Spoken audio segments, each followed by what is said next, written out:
Can I turn to Jesse Sue? What is the situation with him, and are you concerned? No, I'm not concerned because Jess has trained well this week, and we're hopeful that he'll be available for selection for this week. It's been a long time, hasn't it? And you know, when he first picked up the injury, did you expect it to be as long as it has? Because I think a lot of people didn't really, did they? Yeah, no. So if Jess plays this week, he'll be a week ahead of schedule. So last week was going to be 2 weeks ahead, purely because of how professional he's been and what he's done behind the scenes along with our medical team. So if he does play this week, it'll be a week early anyway. So it was always going to be the amount of time that he's had, but he's actually a week ahead if he can play. But he's training now, so his return to play has been a week early. So yeah, he's done everything he possibly can. Obviously, you go through a lot of emotions when you're not playing as a player. They get paid to play, and that's what they love doing. So Jess has no doubt had his setbacks, but he's people have seen, the fans have seen what he's capable of when he's fit and playing well. He certainly brings some aggression to our pack, and as I say, get through captain's run, and we'll see whether he's in the mix or not. You're going to name him in the 21-man squad regardless? Jess will be in the 21, yeah.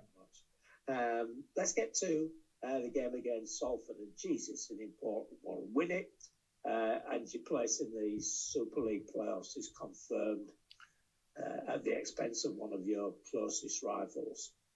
That'll be most and foremost in your thoughts, won't it? Oh, naturally, we know what's there, Gwillem. It's a big game. It's an important game, but what we want to look at is, again, what we can control. This is possibly our last home game, and we want to put in a really strong performance for our fans this week. I've said it all year. Our players have. Well, I believe there's a really good relationship between our fans and players.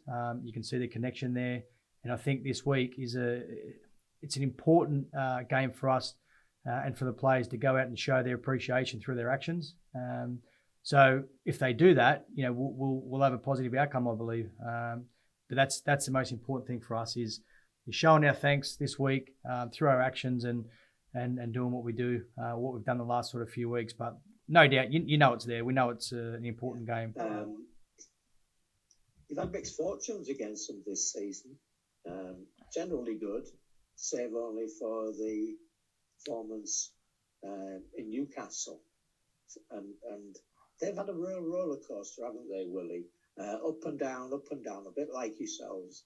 But knocking off Warrington last week was a big boost for them as well. Yeah, absolutely. I mean, most teams have your ups and downs. You go through periods there where you have some poor performances or lower performances, and then injury setbacks and all that sort of thing. So Salford's no different. But I admire the club. I think what Paul Rowley's done and doing with the club and that team is it's proven. It's proven last year. It's proven again this year. They've got a really, really strong 17 that take the field each week, and they'll be coming here obviously to play for their lives.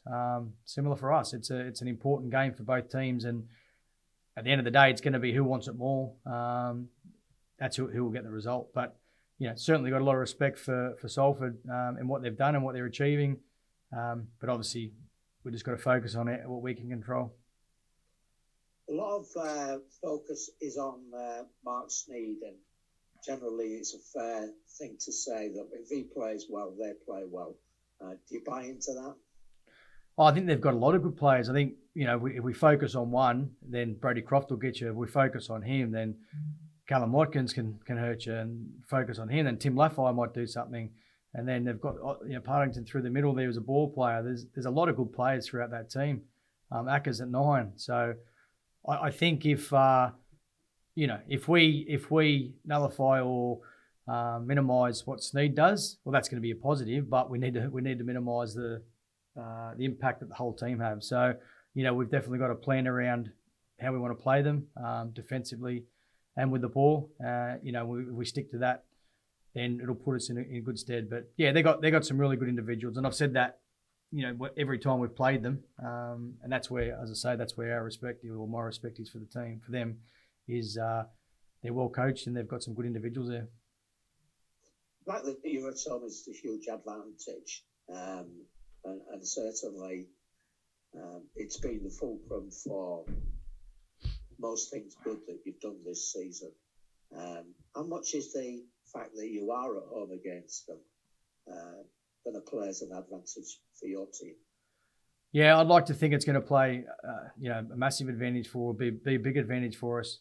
As I said, what we want to do is show our appreciation to the fans, because it is possibly the last game, by the way we play. And, I think they know our style now. The fans know our style. They know what to expect. So I suppose there is a bit of an expectation there for us to play that style again this week at home, because what we don't want to do is finish on a low here in terms of performance-wise.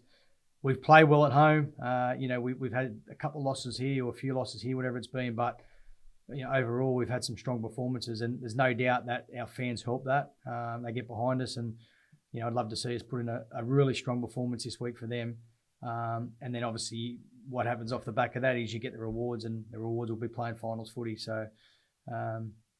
Looking forward to seeing the fans come here and being loud again and vocal like they are every week. Arguably, your best two home performances you've reserved for the last two home games. You put Lee to the sword, and then Catalans, who were top of the league at the time, were always going to be a tough ask, and have traditionally been a tough ask for you, but. You got what you wanted, and it's the right time to be hitting that sort of form, isn't it, Willie? Yeah, it is. I mean, momentum's everything this this business end of the season. But what I admire about the group is how we've responded to adversity. We got through the cup, and like you said, we had some really strong performances. So now it's about keeping that momentum going. We've got our internal sort of KPIs, if you want to call them, that we want to achieve, and it's all based around what we do. So if we keep sticking to that or achieving those KPIs, then hopefully you get the results, which we're confident we can if we meet those targets. Where does the 2 wins from the last 2 games put you in terms of your hopes and your aspirations for the playoffs? Getting there is the first thing, but can you get up into that 4th place, do you believe? Oh, look, I don't want to go too far ahead. I mean, we've got to rely on other results for that to happen. So where we're at the moment is if we win, we get in the 6. So that's what we can control. So that's what we're looking at doing. And, when you're relying on other teams, you're never it's never a positive position to be in. So the position that we're in now, that we can control getting in the 6, and then certainly if we do make the 6, which that's what the aim is that we want to achieve, then we'll look at where we can get to off the back of that. But Fridays or Saturdays, it's a big game. It's a big game for both teams, and there's no doubt if you go to the ground, you'll feel that there'll be an electric atmosphere there. Both sets of supporters will get behind their teams because it is a big game, and that's what we play for. The players play for is to play in these games. So it'll be a good spectacle.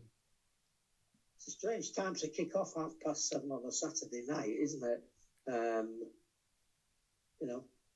I don't suppose that's ideal, waiting around all day to play, but you've just got to take it as though it's a Friday night, haven't you, or a Thursday night? Yeah, it's exactly the same. I mean, it doesn't really matter too much what day. It's we have our normal week. The players will have their day off tomorrow, time away from the club, and then they'll come in for a captain's run as per normal, which will be on the Friday, and then they do their normal game day routine on the Saturday. I suppose the difference is they might have some family there and spend a bit more time with their family, which is nice. But yeah, it's the same thing for me in terms of timing. And one final question, and this is looking over the fence as to what might happen in the future. What's your ideal game performance going to be against Salford? To do what we've done the last sort of few weeks. I mean, I know I've kept talking about us and how we want to play and that type of thing. I think we just keep sticking to that, and then last week, we gave away, there was 5 yardage penalties. We like to be able to play some set-for-set footy, and we were the ones that gave away penalties. There's some ill discipline there. So we need to fix that up this week. We fix that area alone, then we'll be in a better spot. There were some areas in the game that we weren't overly happy with. The start was another area. So if we get our discipline right, get our start right, and then keep asking some questions with the ball, because I'm enjoying what we're doing with the ball. We're playing with discipline, but we're also playing with freedom as well. So there's a nice balance there, and the players are working hard for each other defensively. So you put all that together, and then hopefully you get a result.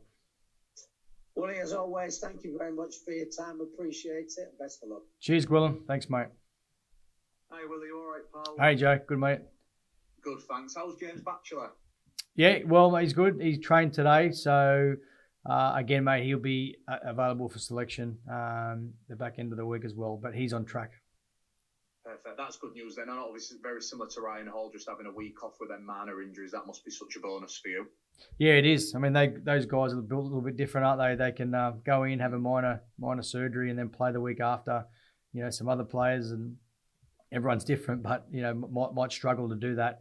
Batch is important to us. We know that, and it's good to have him. Another player who's been really important, obviously, is Brad Schneider. His move to Penrith Panthers has been confirmed this week. What's your thoughts on that? It's a brilliant move for him, isn't it? Going to be playing for arguably the best team in the world. Yeah, absolutely it is. It's the right move for his career. There's no doubt about that. For him to go to Penrith, we're having a good chat about it before, and we've had some chats along the way. It's the perfect move for his career and where he's at, the stage that he's at. Obviously, keeping Brad over here, you just got to have a look. I mean, Brody Croft's a little bit different, but you look at the halves that have played here. Jake Clifford's obviously, going back. There was Jackson Hastings. I mean, there was Blake Green. A lot of younger halves that come over here, they're always sort of looking to get back at some stage to test themselves in the NRL. So for us, we wanted to go, some more experience, but it's someone that was going to be here longer term. And with Brad, it was always going to be, was always going to go back, and that's what he needed to do to go and prove himself and develop, with the best club at the moment in the NRL. So, that club is all about developing their players, and to have someone like Nathan Cleary to be able to help develop Brad as well, it's the perfect move for him. I think it's really good as well, the fact that you said it was always probably inevitable that he was going back to the NRL. But boy, he's bought into this club, hasn't he? You saw his family in the away stand at the end of the game. He seems to be in awe of the atmosphere and fans. He's really bought into this club, hasn't he? Which has been great to see, and probably why he's hit the ground running. Yeah, absolutely. From day one, he has. We had a supporters presentation night last night, and they were asking him about the move to Penrith, and pretty much and it was genuine. He said, well, we've got some unfinished business here, my focus is here. And the way he's training and the way he's playing at the moment, it is all about that. So there's no doubt, for me, I wanted to, as a club, I think we've been really, really good for Brad. He's been good for us. But for us, it was all about letting him play, letting him be himself, play with freedom, and then go back a better player, go back a more mature player, go back a more confident player, and go back with more belief. And, for him to look back at his time at East Hull and go, that was a major stepping stone. And, Blake Green's an example of that. I know Blake really enjoyed his time over here in Hull at KR and helped. That's where he said he really grew as a player, players that he played with. And I think that's, I'd hope Brad can look at his career in a few years down the track and go, that's where I really grew as a person, more so than a player, as a person. And then over the next sort of 3-4 years, guys like Nathan Cleary and obviously Coach Ivan and people like that will be able to help him develop and in all areas of his game. And then who knows, we might see him back here down the track. And final one from me, mate. Obviously, you did mention the supporters group thing last night. They announced that there was calling it a day after 27 years. I know it's a long before your time and everyone involved in the club, but Adge and Keith, who you'll probably have met, they are the linchpin of this club, aren't they? And I know they're going to be sorely missed, but they kept this club alive, didn't they, a few decades ago? And it's probably sad to see them go, but proves that where the club are going now. And I know that everyone involved's really thankful for what they have done. Absolutely. I was just talking to Tom about it before. very similar to guys like George Piggins for the Rabbitohs. If it wasn't for George, the club's is not alive today. The Rabbitohs, we're the same. From that supporter group, from led to believe, have invested money into our club to keep us going, and then kept us going for years. And then obviously Neil comes in and grows the club even more. And now that we've got the board to help financially to make the club stronger, the supporters club will always have a legacy in this for this club. As I said, someone like a George Piggins at the Rabbitohs. You can't ever forget that, forget what those people have done for certain clubs, because you wouldn't be here. So, I'm very thankful. The players were. We went there last night. We didn't know too much about it, and then obviously at the back end of the night, there was an announcement around it. So, yeah, we just want to thank them. That's from every player to the staff member. Thanks very much for what they've done for this club, and they'll always be part of it. Perfect. Thank you, buddy. See you on Saturday. Cheers, mate. Hey, Willie, you all right? Good, Sam. Yourself? Yeah, I'm not too bad, thank you. Just touching on what you said about Jimmy Carnhorst earlier, obviously it was confirmed earlier in the season that he was set to leave at the end of the season, although he wouldn't be offered a new deal. I'm not sure quite how it was worded, but is that sort of one of those where do you regret letting him know too early, almost from a selfish perspective, because you see the way he's filled in and he can play anywhere on the pitch and he's done such a good job at filling in, but also I suppose you have a responsibility to him to let him go and look at his other options. But from a selfish perspective, do you kind of wish you'd have held off and almost strung him along a little bit, if that makes sense? Yeah, it's one of those. I mean, I'm new to how it works over here in terms of the letting players know and then letters going out and all that sort of stuff. So for me, how I wanted to do communicate to the players was letting them know early where we were at the time. Now that can be right in some ways and it can be wrong in others. And the reason is because sometimes you don't know and you can't make decisions early.